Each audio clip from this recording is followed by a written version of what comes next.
This is The Download from Sounds Profitable, your daily source for the essential news of the business of podcasting. Brought to you by Spreaker from iHeart. I'm Tom Webster.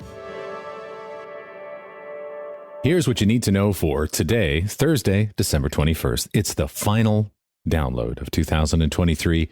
We'll be back next year. First, from PodPod, Simplecast adds YouTube integration for automatic uploads. Simplecast has announced a new batch of features that include more robust analytics, an update to episode notes, and automatic YouTube transcoding. Audio podcasts on Simplecast can now have their new episodes automatically shipped over to YouTube for transcoding into a video version of the episode, complete with all of the metadata from the original audio version. Due to YouTube policies regarding ads, Simplecast users will have to deliver host-read endorsements and sponsorships to YouTube standards, and no dynamically inserted ads will be included. Digiday writes, what marketers need to learn from breakthrough brand IP like Barbie, Nike, and Super Mario Bros. For 2024. Well, this year has had some astronomical high points for branding breakouts, namely in the form of both Mattel and Nintendo putting out smash hit film adaptations starring their biggest icons. Now, marketers are mulling over what it will take for the next Barbie moment to happen. The consensus of Digiday's industry interviews is that the conditions that created Greta Gerwig's Barbie cannot be replicated quickly, and as such, there likely won't be a similarly huge brand-forward breakthrough next year in the same vein.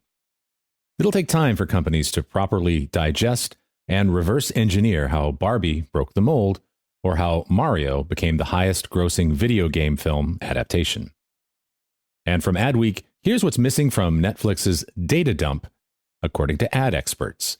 Recently, Netflix published their first What We Watched engagement report, promising that the report will be updated twice a year to reflect watch data on Netflix over the previous 6 months. On the plus side, the report gives a broad overview of over 100 billion hours of viewership. The report helps to fill in broad strokes of how things are performing for the 18,000 titles in Netflix's current catalog.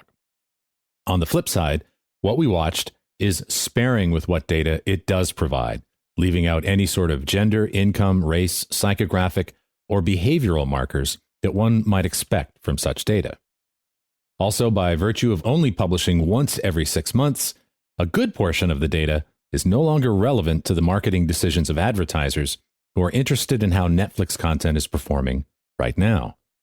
While the study is a step in the right direction, signs point towards a smaller, more transparent version being released at a much faster rate, which would be more useful than a giant spreadsheet once every 2 quarters.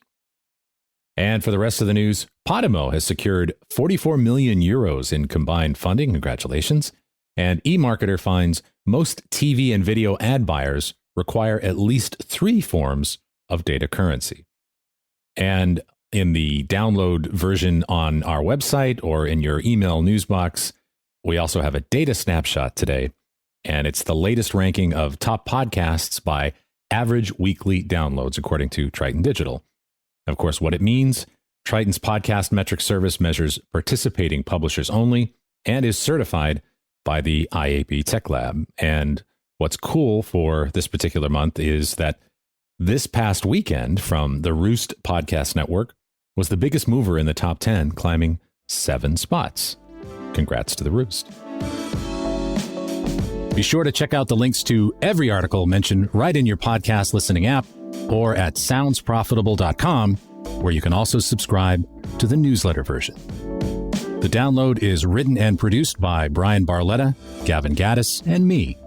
This episode is hosted on Art19. For Sounds Profitable, I'm Tom Webster. Download us again tomorrow.